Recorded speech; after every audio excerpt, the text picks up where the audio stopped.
everyone, welcome back to Feather Stitch House. My name's Rebecca and each week on this channel I make videos about embroidery and textile art to help you get creative. We're in week 2 of our Winging It 2025 project, the Pick of the Pots, and I have been overwhelmed by the response to this year's project. It's always a little bit nerve-wracking starting something new, particularly when it's very different to what you've done before.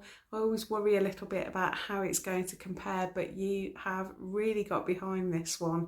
I'm finding it quite surprising, to be honest. So thank you for all the support, all the likes, all the messages. It's blown me away. So yeah, I'm raring to go this week. Just before we get started, if these projects are a little bit simple for you, or if you want to expand your embroidery and textile art horizons, I do have a second project running over on Ko-fi. Put a link down in the description below, and there's a link to my Ko-fi page on the end card of this video. It's called Postcards from the Hedge, and we are making each week a sort of little fabric postcard featuring things from nature. There is more information over on Ko-fi, so do go and check that out and have a look. Right, let's get on with our second pick. I've got my pots ready. I'm going to head into my studio, start the stopwatch, and let's get picking. Okay, here we go with our second pick. So we've got our colours, our shapes and our stitches. I'm going to start the timer so you can tell I'm not cheating. And here we go. So let's dig around and pick out a colour. And our colour this week is Dawn. So that's an interesting one. Obviously Dawn isn't a colour, but this is a colour scheme one. So colours that we associate with dawn. And let's get our shape. Oh, I've got two. We've got Parallelogram. Oh, crikey, that's an interesting one. Let's see what we can do with that. And then our stitch is Pekingese stitch. Interesting. So let's get rid of our pots, stack them in order. So we have, just bring the clock back in. So we've got dawn colours, parallelograms and Pekingese stitch. So a parallelogram, just in case you're not sure, is like a rectangle, but it's got angles like that. Now that's an interesting one because we could use that to create maybe some buildings at dawn. So that's the first thing that comes to mind. I'm going to go and gather some bits and pieces and I'll come back and let's create something with dawn colours, parallelograms and Pekingese stitch. Okay, so as usual I'll start by demonstrating the stitch. So I've got some fabric in hoop. I'm going to demonstrate this with a pearl cotton, but if you've only got stranded cotton, don't worry about it. It's not that much more difficult. It's just easier to demonstrate. So Pekingese stitch is a combination stitch. So we make it using 2 stitches and it's a laced stitch. So we're going to lay a foundation of stitches and then lace another thread through it. So I've brought my needle through. The first thing we need to do is create a line of back stitch, and I'll do it in a straight line, but you can curve it. It's up to you. So we bring our thread through and then go back on ourselves 1 stitch length. Then on the back we're going to come forward a stitch length. So we're going to leave a gap between that first stitch and where our needle's now coming up. And then we're going to go back on ourselves again to the end of that first stitch, and so that takes the gap away. So again, we're going to come forward 1 stitch length,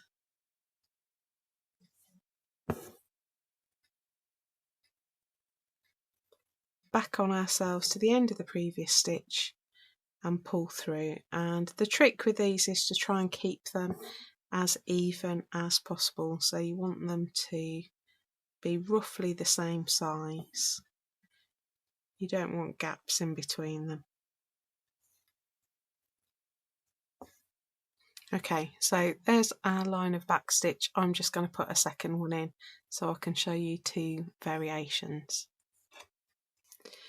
Okay, here's my 2 lines of back stitch. So I'm going to work on the top one and show you a more decorative Pekingese stitch. So we're now going to work only on the surface, so we're only going to bring our thread through the fabric at the beginning and at the end of the line.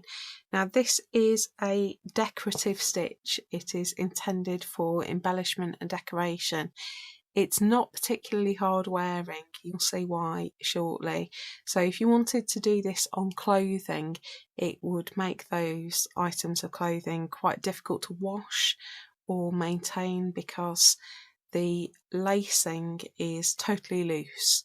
Alright, so what we're going to do is bring our thread through right at the end of that line of stitch on the right. So I'm right-handed, I'm working right to left. If you're left-handed, you may find it easier to start on the left and work back the other way. So we're going to ignore that first stitch and we're going to go to our second stitch along, and I find this easier if I use the eye of my needle. I'm less likely to catch threads. So what we're going to do is slide the eye of the needle underneath that second stitch and pull through, and you want to pull until your thread is flush with that line. Now this is a little bit fiddly when you're just starting, but once you get into your rhythm it should be fine. So I'm now going to go backwards to that first stitch and slide under that, but I want to slide over the pink thread.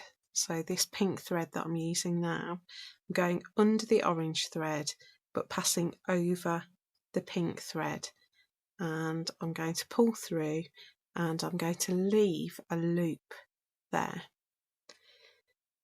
So now I'm going to miss the next stitch and go along to my third back stitch, and from bottom to top I'm going to go under that stitch.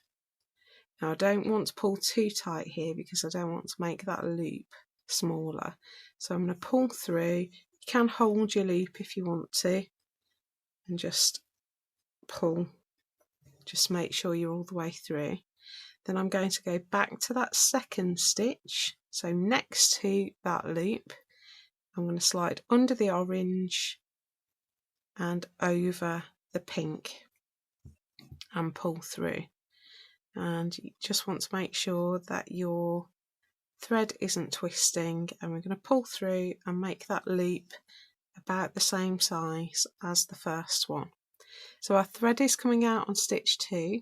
I'm going to skip stitch 3 and go along to stitch 4, and again I'm going to take my thread underneath,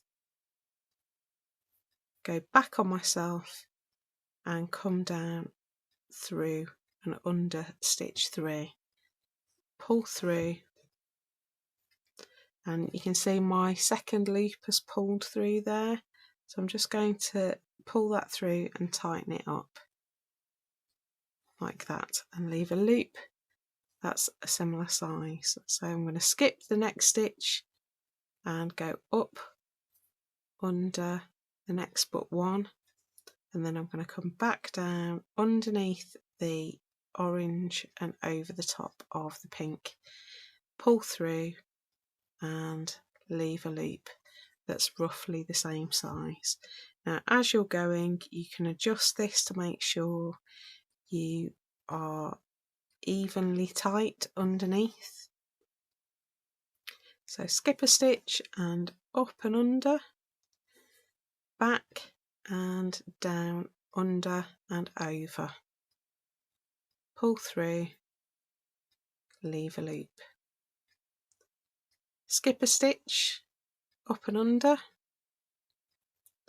back a stitch, down, under and over, and adjust the loop. Okay, so that's all of my stitches that have now got loops, and when you get to the end we're going to go down through the fabric right at the end of our line of back stitch and pull just tight enough to flatten the thread without pulling the loop, and if you need to you can go back and adjust your loops. So that, if I bring it up really close, that is Pekingese stitch. Now if all that managing the loops and keeping them even is a bit much for you, or you don't fancy it, sometimes the hassle is worth the reward. It is a lovely stitch. You can actually pull those loops fairly tight and you still get quite a decorative stitch. So I've come up at the end, skip the first stitch, up under the second stitch, and we make it in exactly the same way, down under the orange over the pink, but this time we're just going to pull it through, skip a stitch, up and under, and then down, under and then over,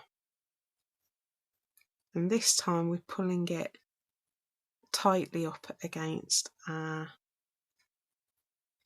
back stitches, so we haven't got to worry about keeping our loops even, just got to make sure we're doing this under over thing with each stitch.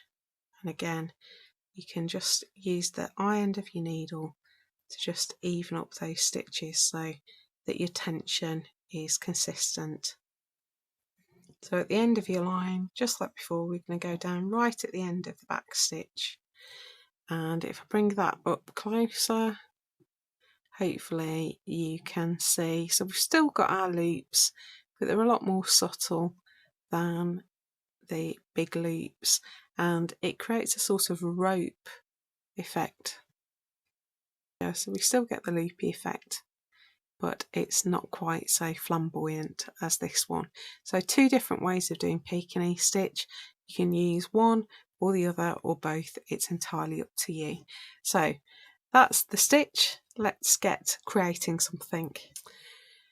Okay, here we go, we've got Pekingese stitch,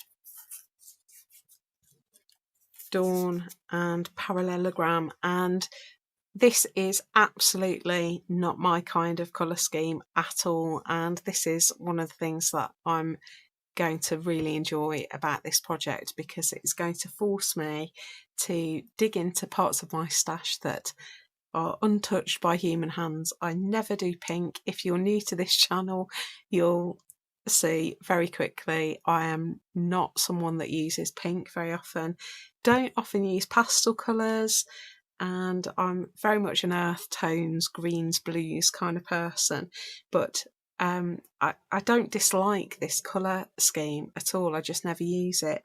And I've dug through my stash, and when I did do a bit of a Google of dawn, and I specifically chose winter dawn because it is winter, there's a lot of snow in the UK at the moment, and so I thought that might be quite nice, and I've dug out some threads.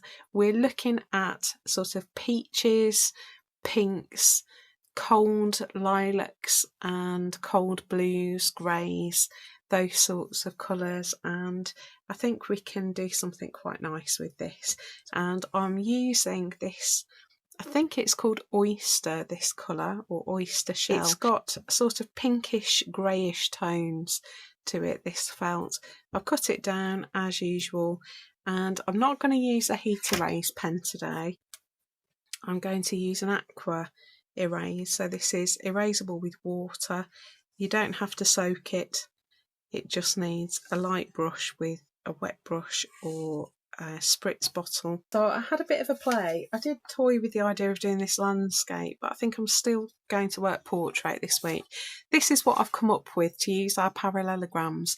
So I know I've got some triangles and rectangles in there as well, but I mean technically these are parallelograms because they're angled up.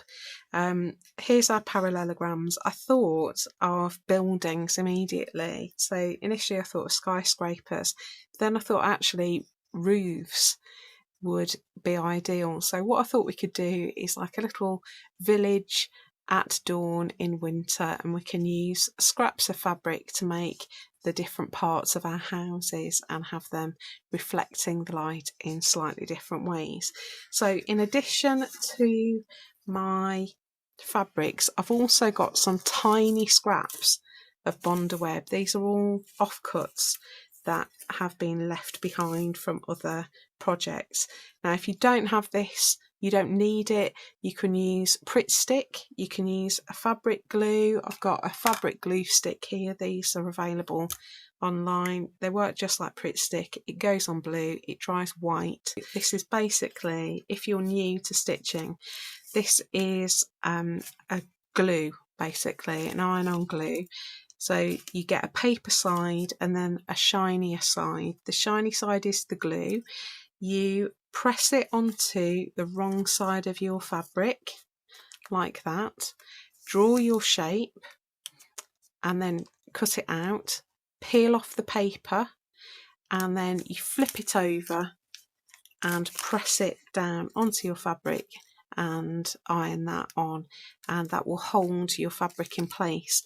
Now the only thing to be aware of with Bondaweb is that it reverses everything. So if I were to use that as a pattern, my houses would all face the other way because you have to turn the piece over to iron it onto the fabric. So if you are happy enough with that, that's fine. Alternatively, you have to flip your design, which is easy to do on a computer. I'm going to start by attaching some fabric to scraps of Bondaweb.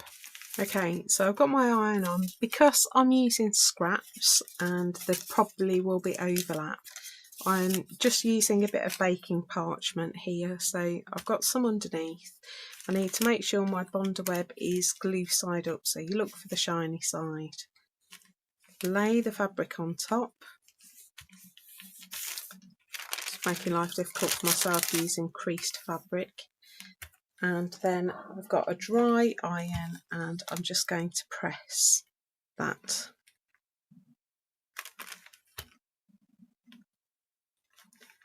Different fusible webbing requires different heat and different length of pressing, so just check the instructions. So I can peel that off and let's get another little bit of fabric. Okay, so I've got some paper scissors here because we've got to remember with Bondaweb that we're going to be cutting through paper. You don't want to use your best embroidery scissors to cut through that, so keep some paper scissors handy. And I thought what we could do first is create a bit of a sky. Now I'm going to keep my blues and greys for the houses that I'm going to put in. What I want to do is just create some little strips, and we're just going to lay them across. I don't want to lose the colour of my felt, so I've cut a little strip. I'm going to peel back the paper, that leaves the glue behind,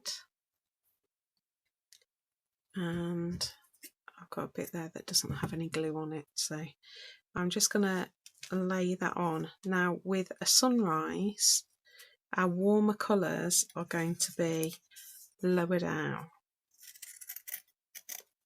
because that's where the sun's coming up. So I'm just cutting out some little strips. I'm not thinking too much about it, keeping it fairly random.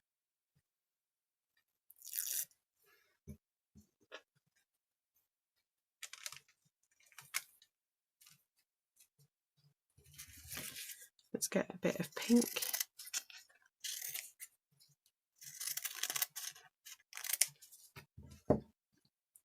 So I'm not worrying about the parallelogram aspect of it here, because we're going to get that all from the houses.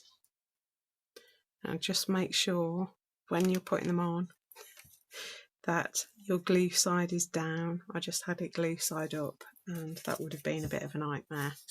It's got some lilac-y tones here.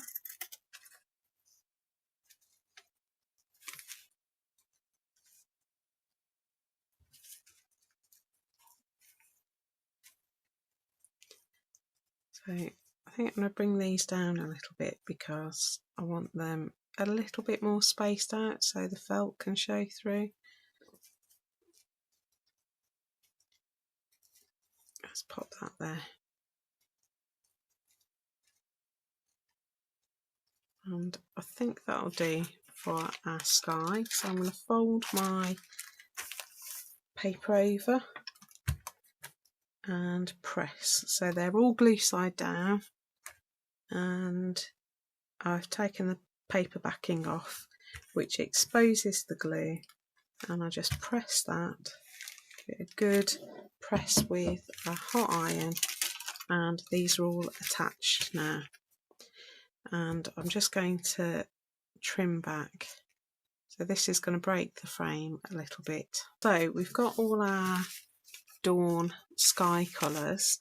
Now it's time to create our houses. So what I'm going to do is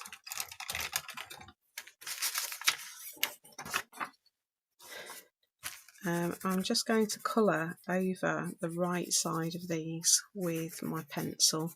I'm not going to be too fussy.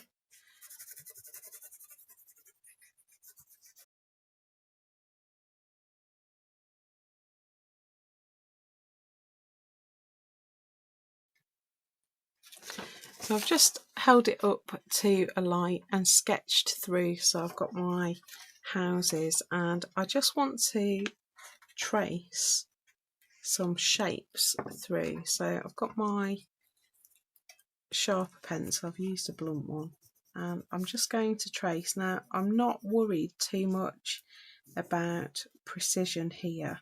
I don't mind if these are a little bit higgledy-piggledy, and I'm going to number them as I go. So I've got a slight impression here now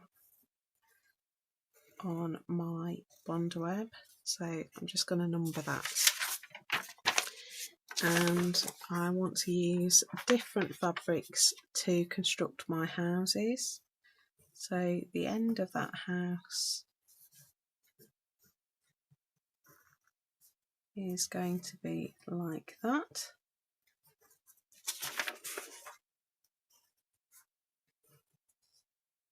I'm just doing that as one piece, even though it's made out of a triangle.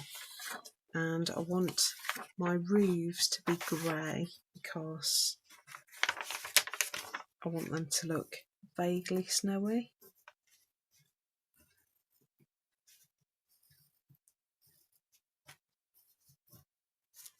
Like that.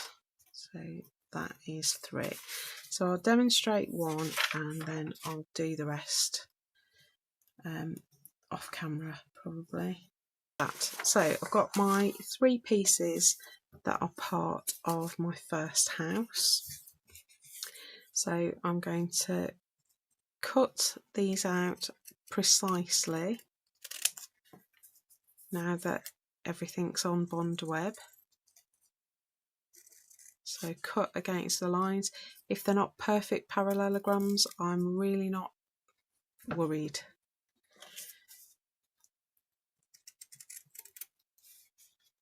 Now, because I've traced the design through and have traced from the back, so I shaded over the front of the design, I've traced through from the back, and that means that when I put these pieces onto my felt, they're all going to be the right way around.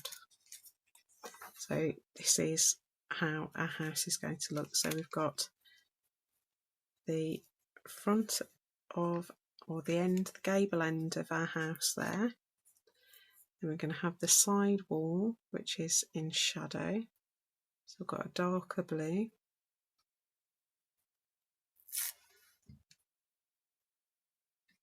That's going to go like that. I just want it off centre. I don't want it too central because it's going to look a bit odd. And then we've got our parallelogram for the roof.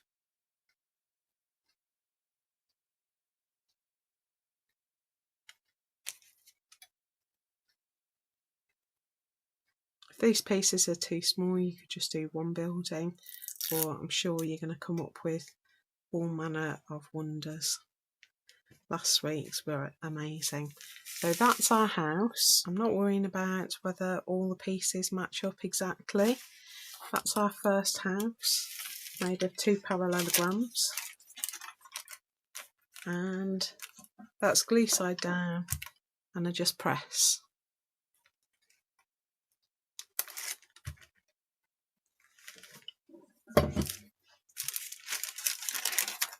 And that's our first little house. So I'm going to put some more houses in, and then I'll come back and we'll do some stitching.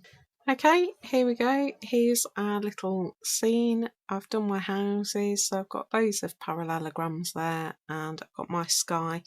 So I'm going to start with my houses. I've just got some grey pearl cotton here, and I think I'm just going to running stitch around. Actually, let's go with a darker colour. So I'm going to start with some running stitch around the gable end and the wall of the house. So just small running stitches quite close together, just to sort of outline.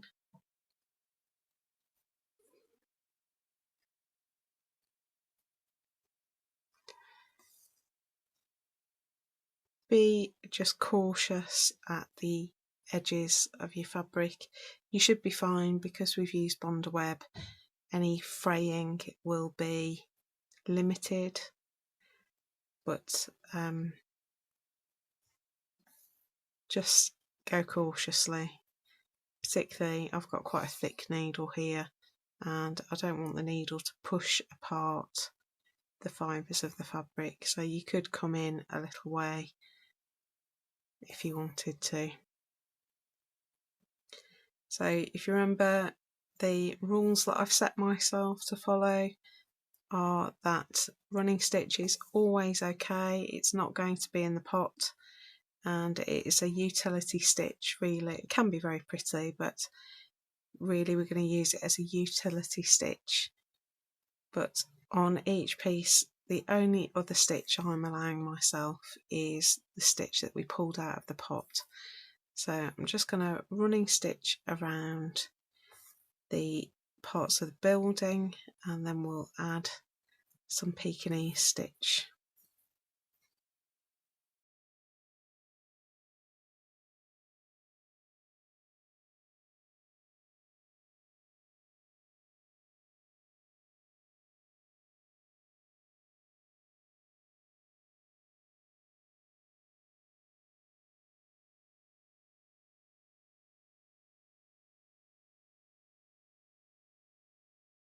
Okay, I've done my running stitch around the gable ends and the sides of the houses, and I wanted to create some snow.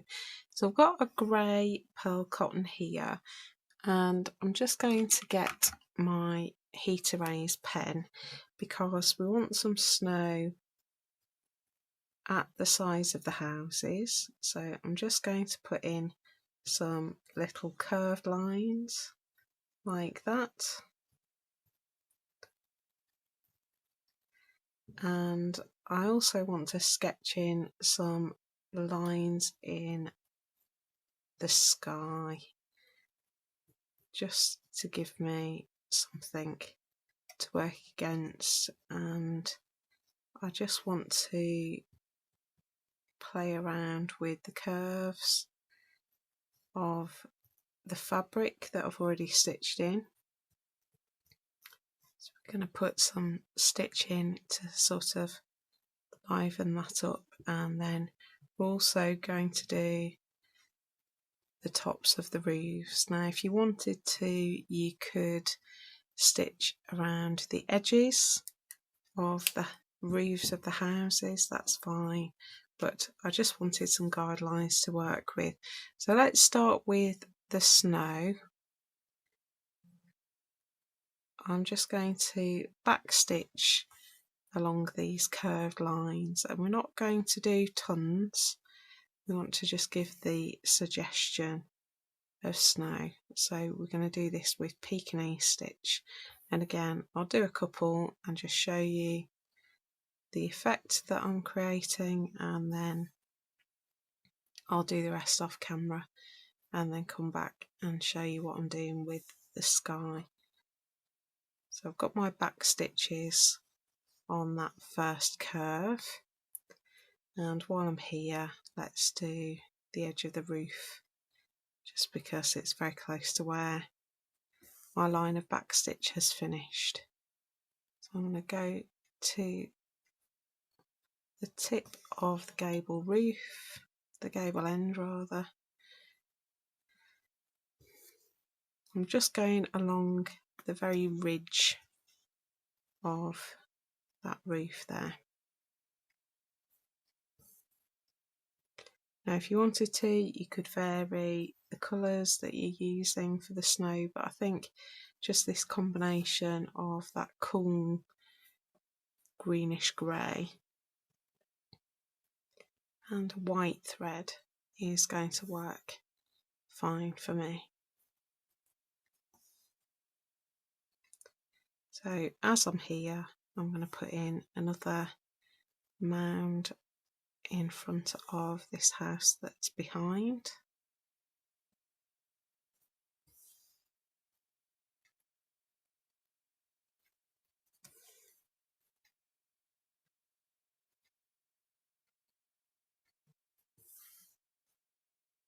We're just going to work our way around looking for the next logical place to stitch. Maybe I'll come back along here.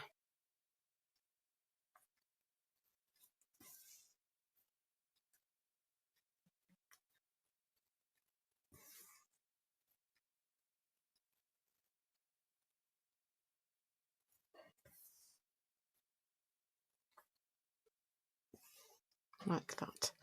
Right, so I'm just going to finish that thread off, and then I can show you how I'm going to create the snow. So I've got my white thread, and underneath, let's come in a little bit closer. So I've got my back stitch line there. Underneath the house, I'm going to make my loops go up. So miss the first stitch under the second, and then we're going to go back round and down under the first, like that.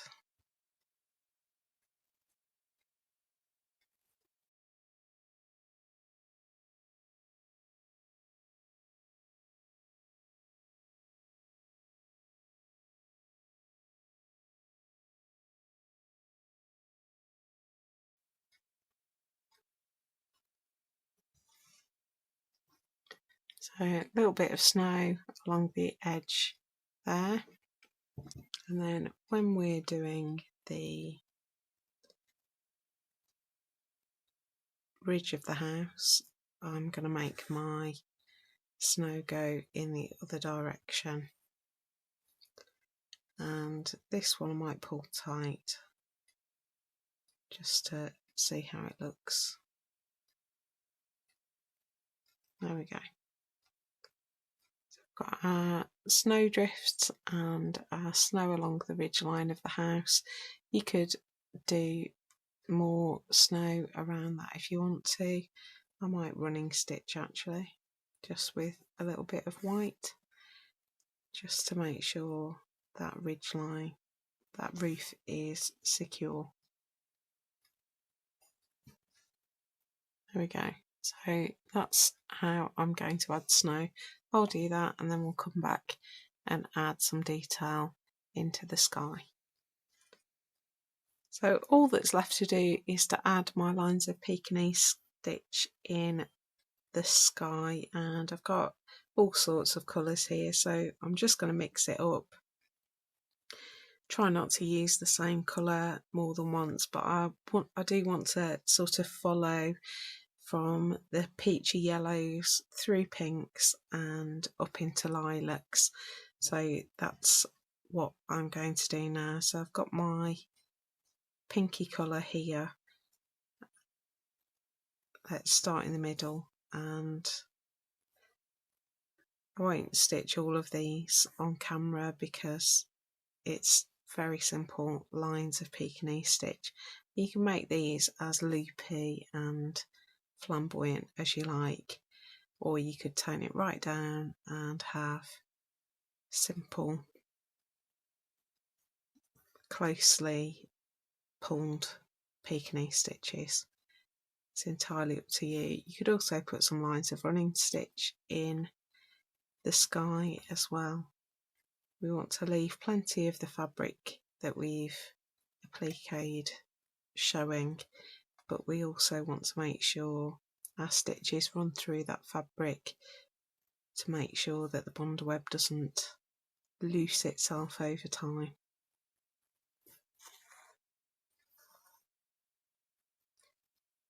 So I think because the thread's so coarse, I might pull it fairly tight on this one.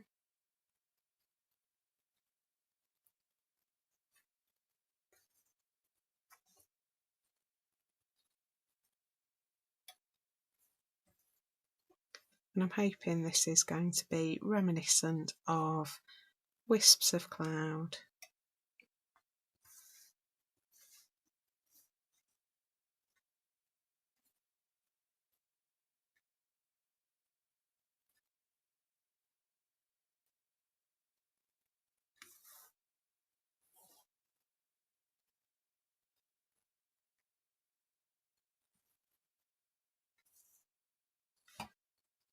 Yeah, wisps of cloud that are just picking up the dawn sunlight as it starts coming through. This is a sort of semi-abstract piece this time. We did totally abstract last time. We've got something reminiscent of houses with snow, and so we're edging towards a pictorial piece here. There we go. So that's my first line of Pekingese stitch. I'm going to put the rest in different weights of thread, and then I'll come back and show you our finished snowy scene. Okay, so here is a little winter dawn piece using Pekingese stitch and parallelograms. So we use our parallelograms for the roofs and the sides of the houses, and we've created some snow using Pekingese stitch, and then we've added details to the sky. So a colour scheme I would never normally use. You could add some little windows if you wanted to, or doors. You could put some lights on in the houses. I did wonder about putting in like a sun or even a moon still in the sky, but I think it's worked fairly well. And again, another quite unusual and surprising combination that hopefully we've pulled off again this week. So do let me know what you think in the comments below, and I'm really excited to see your versions of this pick this week. All that we have left to do is to stick a little pick for this week into the book. So we did rust last week, that was last week's one. I've stuck the picks on the back. I've got my Pritt stick that we're going to use, so I'm just going to dab a bit of stick glue on pop that in place. I just dabbed a little bit of water around the outside to get the aqua pen off, so that's all gone now. And the date is the 12th of the 1st, 25. And I'm going to flip over to the back and add my picks. So I've got Dawn,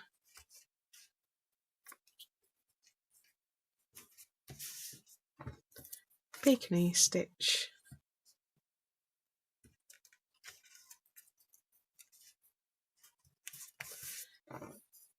and Parallelogram. Who knew we were going to come up with a little winter scene? So I hope you've enjoyed that.